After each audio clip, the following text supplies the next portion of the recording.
छोटे छोटे प्लेस जो है, छोटा छोटा ड्रामा, छोटा छोटा सिचुएशनल स्किट्स, ये आप करवाइए और इसमें ज्यादा पार्टिसिपेशन होगा, इंटरेस्ट होगा बच्चों का। स्किट राइटिंग करवाइए उनसे, they will write the स्किट्स also, they will enact it, they will write it, direct it.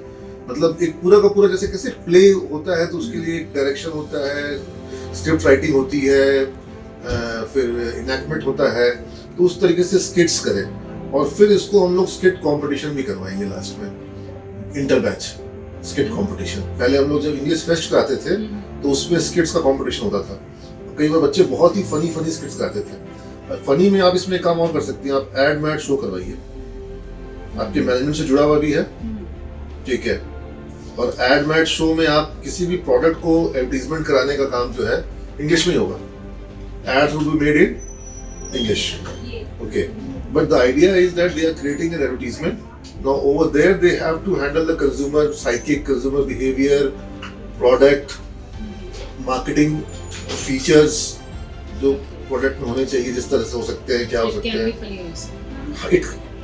The idea is ads are supposed to be funny at times because funny ads one is able to retain, recollection is high over there.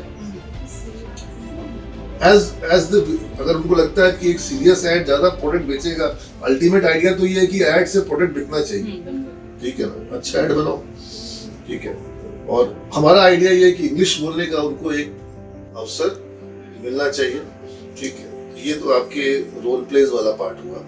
जो दूसरा part है कि आप HRM का जो paper ले रही हैं, यहाँ पर आपके PPTs और केस स्टडीज का मुझे प्रूफ प्रमाण चाहिए अगली बार कि जो केस आपने डिस्कस करवाया, कौन कौन सा केस डिस्कस हुआ, केस बच्चों में आपने डिस्ट्रीब्यूट पहले से किया था, क्या उसकी एनालिसिस हुई, क्या परफॉर्मेंस निकल के आया। PPT प्रेजेंटेशंस जो होती हैं उनका फोटोग्राफ कीजिए ताकि मालूम पड़े कि बच्चों ने क्या क्या PPT प्रेजेंटेशन किया। और हर यूनिट के बाद PPT कंपटीशन को करवाना, PPT प्रेजेंटेशन को करवाना जरूरी है। और उसमें आप ऐसा करिए कि बैच को ग्रुप्स में बांटिए और टॉपिक को बच्चों में बांट दीजिए, ग्रुप्स में बांट दीजिए कि ये टॉपिक तुम्हारा ग्रुप A करेगा, ये टॉपिक ग्रुप B करेगा, ये टॉपिक ग्रुप C करेगा। इससे होगा ये कि पूरे क्लास के सामने टॉपिक रिवाइज हो जाएगा और मल्टीपल ग्रुप एक ही बात को बार बार नहीं बोलेगा। आप समझ रही हैं? जब आपने टॉपिक दिया और हर ग्रुप आ करके अगली बात कर रहा है, नई बात कर रहा है, तो पूरी क्लास को प्रेजेंटेशन देखने में इंटरेस्ट आएगा। दूसरा, जब आप पढ़ा रही थी, आपने 10 दिन पढ़ाया, यूनिट को 15 दिन पढ़ाया, आपने अपना डिलीवर किया, लेकिन आपको मन में संदेह है कि जो आप डिलीवर कर रही है बच्चा को कितना ग्रास्पिंग हो रहा है। लेकिन जब वो बच्चा PPT प्रेजेंटेशन दे रहा है तब आपको डाउट खत्म हो जाता है कि हाँ, ये तो जो बता रहा है बच्चा, ये इसको समझ में आ गई ये बात। बिना समझे वो प्रेजेंटेशन नहीं दे सकता है, इसलिए प्रेजेंटेशन जरूरी है। ये सेम पॉइंट मैं आपको बिजनेस एनवायरनमेंट के लिए कहूंगा, ठीक है। बिजनेस एनवायरनमेंट में आप मैं आपको सेशन दे रहा हूँ, उनको आप रिसर्च बेस्ड टॉपिक है ये, सपोजिटली एक यूरोपियन कंट्री है, ठीक है, मे बी ग्रेट ब्रिटेन है, जर्मनी है, फिर आपके एशियन कंट्रीज में चाइना है, इंडिया है, और बगल में हमारा नेबरिंग कंट्री पाकिस्तान है, बांग्लादेश है। तो इनमें जो अलग अलग बिजनेस एनवायरनमेंट है, US है डेवलप्ड नेशन में, ठीक है।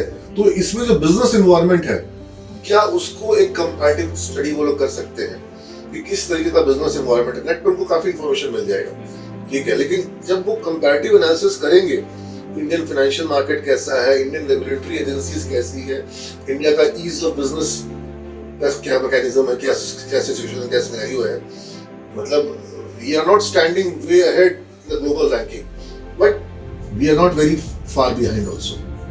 मतलब कई देश हमसे पीछे हैं, हम कई देशों से आगे हैं, लेकिन बहुत से देश हमसे आगे हैं। तो एक बिजनेस एनवायरनमेंट को एक क्लियर पर्सपेक्टिव में समझने के लिए आप ग्लोबल कंपैरिजन होना भी जरूरी है। ऑब्वियसली ये उनके सिलेबस का पार्ट नहीं है, क्योंकि सिलेबस में उनको इसका कंटेंट नहीं मिल पाएगा। सिलेबस में हमारा बिजनेस एनवायरनमेंट क्या है, फेमा है, फेरा है, और ED है, और CBI, RBI है, हाँ, लिबरल है, क्या हमारी इकोनॉमी है, किस तरह से सब कुछ आ जाएगा। लेकिन पाकिस्तान में क्या है वो उनको समझ में नहीं आएगा। लेकिन उनको नेट पर अगर वो सर्च करेंगे बिजनेस एनवायरनमेंट, तो वहां का भी मिल जाएगा, क्या इश्यूज हैं। ईज ऑफ बिजनेस रैंकिंग का रिपोर्ट देखेंगे तो सबका मिल जाएगा। ये बहुत इंटरेस्टिंग हो सकता है बिजनेस एनवायरनमेंट को समझने के लिए।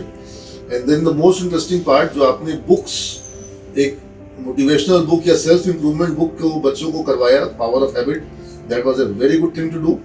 लेकिन ये किताब को आपको 1 महीने में खत्म करना है। कोई भी बुक को मैक्सिमम 1 महीना देना है।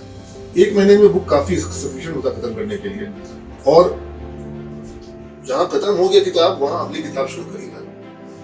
जो बच्चों को आदत पड़ रही है अगर बुक रीडिंग की और बुक के डिस्कशन की, आप ऑब्वियसली सिर्फ रीडिंग नहीं कराती होगी, डिस्कशन भी होता होगा, क्वेश्चन आंसर भी होता होगा, होता है क्या? ये भी सजेस्ट मैं की हुई, जब से सोने से पहले एक बार 2-3 पेज पढ़ के सोइए, ताकि नेक्स्ट बच्चों के पास किताब का पीडीएफ है? पीडीएफ है और बच्चे परचेज भी कर लिए हैं। परचेज भी हां, परचेज भी कर चुके हैं। Very good. तो अब अगली किताब आपको एक मैंने कहा था यू कैन सेल, क्योंकि आर्ट ऑफ सेलिंग से कीरा। हाँ ठीक है ना, यू कैन सेल है, आर्ट ऑफ सेलिंग जो भी है, हाँ वो करवाइए, क्योंकि वो काफी क्वांटिटी में बुक हमारे पास है लाइब्रेरी में, बच्चों को इशू कर देंगे सबको। दूसरा, एक पावर ऑफ हैबिट से जुड़ा हुआ एटॉमिक हैबिट्स, छोटी छोटी चीजें किस तरह से फर्क पड़ती है जीवन में, है ना, 1% जो डिफरेंस होता है उसका किस तरह से फायदा होता है। तो ये सारी चीजों को हम लोग कर पाते हैं, आई थिंक आपका अगला महीना बहुत ही चैलेंजिंग और एक्साइटिंग हो जाएगा। That is what we want. Thank you ma'am. Thank you sir.